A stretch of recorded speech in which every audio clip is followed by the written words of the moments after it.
What's going on YouTube? This is Xavier Professor X. I'm back with another video for you. Today I'm going to bring to you my top 10 fragrances that I'll be wearing this winter in the designer realm. So I got quite a few honorable mentions. I know it's a lot and a bit overkill, so I'm just going to breeze through them as fast as I can. All right. Yeah, sadly, these are all champions, but unfortunately, these ones didn't make the cut. So let me start off.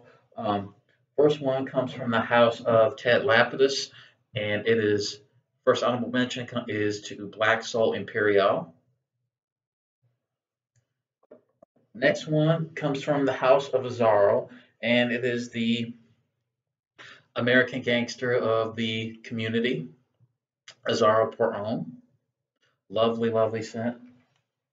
Next fragrance comes from the house of Hugo Boss, and it is Boss Soul. A very lovely night out scent.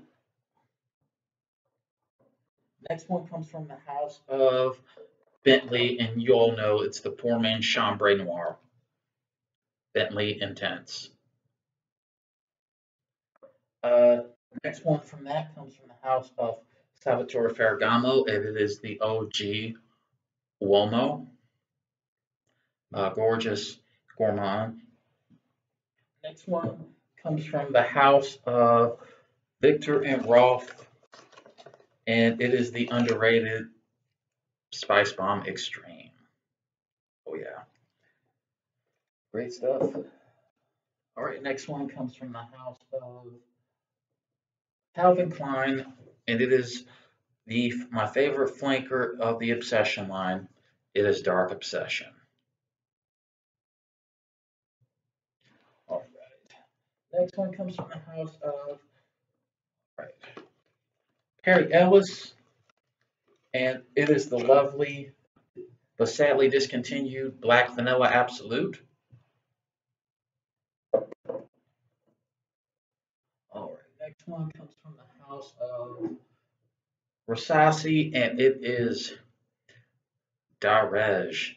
Thanks for putting me on to this, E. I really, simply put, since I really appreciate it, man. This is gorgeous. Next one is from the house of Salvatore Ferragamo, and you all know what this is. It really needs no introduction. It is the well-known F Black. All right. A few more. Next one comes from the house of Rasasi, and it is the best Silver Mountain water clone I've got my nose of, and I bought like 2 or 3 more, and I'll definitely be buying another bottle. It's that good. It is Entebaa. Thank you so much, Todd, for putting me on to this. I love this stuff. And last one, I believe, comes from the house of Paul Sebastian, and it is none other than PS Onyx. Was in my top fall list for this year, and definitely deserves mention for that. All right, sorry that honorable mentions took that long, but let me breeze through the top 10. All right, the number 10 spot comes from the house of Hugo Boss. I haven't had much experience with the fragrance yet, but it is one of the best oud fragrances. I'm not into, I'm technically one of those guys that are not into oud, but this one's still very pleasant. It is from the house of Hugo Boss, and it is Boss Bottled Oud.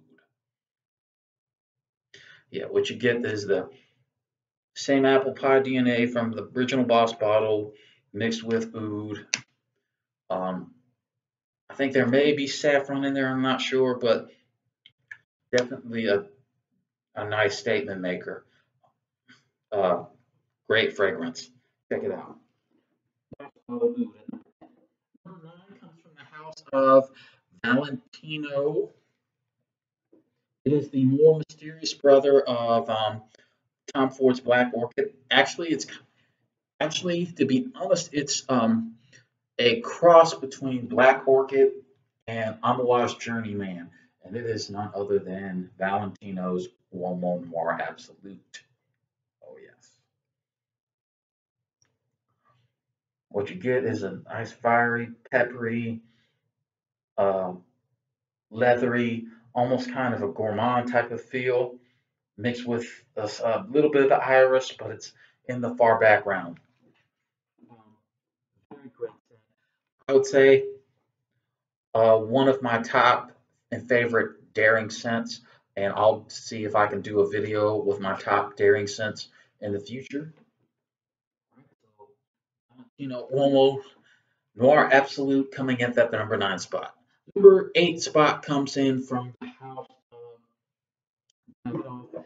It's one of his most underrated fragrance lines, which is the Game, and it is the flanker, the Game Intense.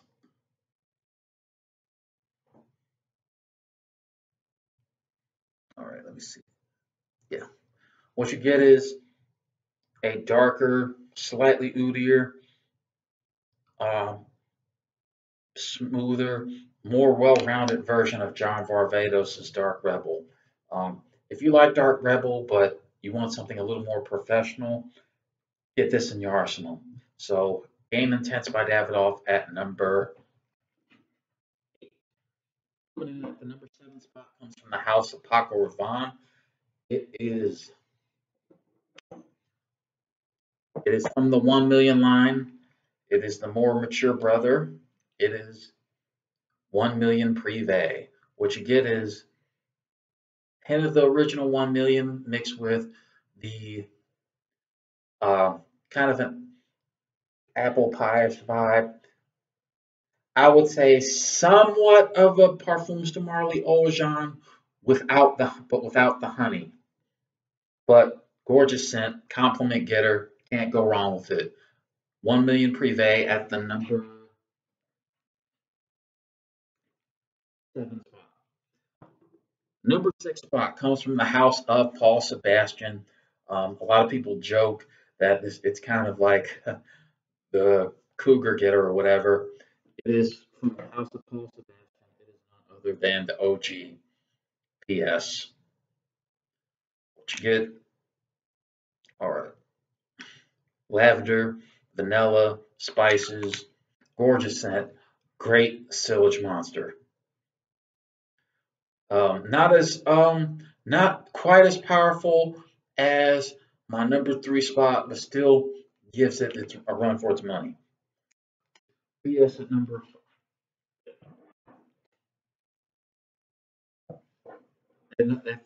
the number 6 spot. Number 5 is a newer fragrance to my collection. It's from the house of Tom Ford. It's from the Noir series, and it is the OG Noir EDP.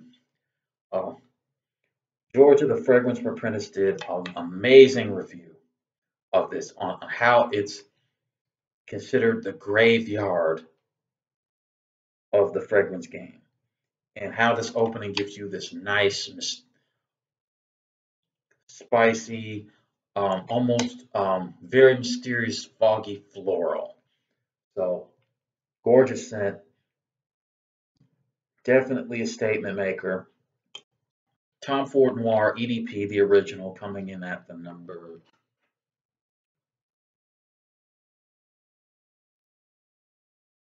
5 spot.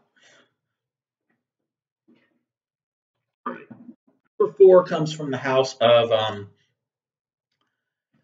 Carolina Herrera. It's hyped to be known as the bad boy leather jacket. Need I say more about this fragrance? It is CH Men Privé. What you get is cardamom, you get vanilla, you get rum, and also a slight leather undertone. Gorgeous scent, high compliment getter. Performance isn't the greatest, but still the scent is amazing. So, and I hope that they come out with a flanker of this, like let's say CH Men Privé VIP or something like that, where it has a better performance and has more of a regal touch if possible. But we'll see in the future. All right. CH-Men Prive at the number 4 spot. Coming in at the number 3 spot is from the house of Jacques Bogart. This was introduced to me by my man, Forever Adrian. Shout outs to you, brother. It is the Le Mans killer, dethroner, Bogart pour Homme. It is lavender, kind of vanilla, mixed with a cherry vibe. Stuff is powered by rocket fuel, everyone. Definitely gift your nose on this. And definitely one, as I said, you want to, in previous videos, you want to sample this first because it's not for everybody. Bogart pour Homme by Jacques Bogart coming in at the number 3 spot. Number 2 is from the house of Tom Ford. And Brooklyn Fragrance Lover has made high remarks about this, and it deserves a place in my heart as well. I'm talking about Tom Ford's Black Orchid EDP. What you get is slightly green, but very chocolate vibe mixed with the orchid floral. Very gorgeous scent, great projection, great longevity. Sillage is amazing. Um, not the most versatile, but still definitely is a great compliment getter. Black Orchid EDP coming in at the number 2 spot. And the number 1 spot comes from the house of Tom Ford. It is the heavyweight champion of this year. The subtle yet very present. It beats its OG. I'm talking about Tom Ford's Velvet Orchid Lumiere. What you get is the same florals from the original Velvet Orchid mixed with the honey and the rum. Oh, it's love the subtle but yet very present vibe of this. Huge compliment getter. I would say it's my biggest compliment getter of the designer realm this year. Definitely don't slouch on this. Velvet Orchid Lumiere coming in at from Tom Ford at the number 1 spot. So guys, those are my top 10 fragrances for this year winter of 2019. Let me know what you think of these fragrances down in the comments section. Do you like them, love them, hate them? Also, feel free to share with me what you're rocking this winter so we can get a conversation started. So thanks a lot, guys. I'm sorry for the overkill for the honorable mentions. I'll try to see if I can cut that down in my niche video. So thanks so much, guys, for tuning in. Take care. Have a great day. See you in the next video. Bye-bye.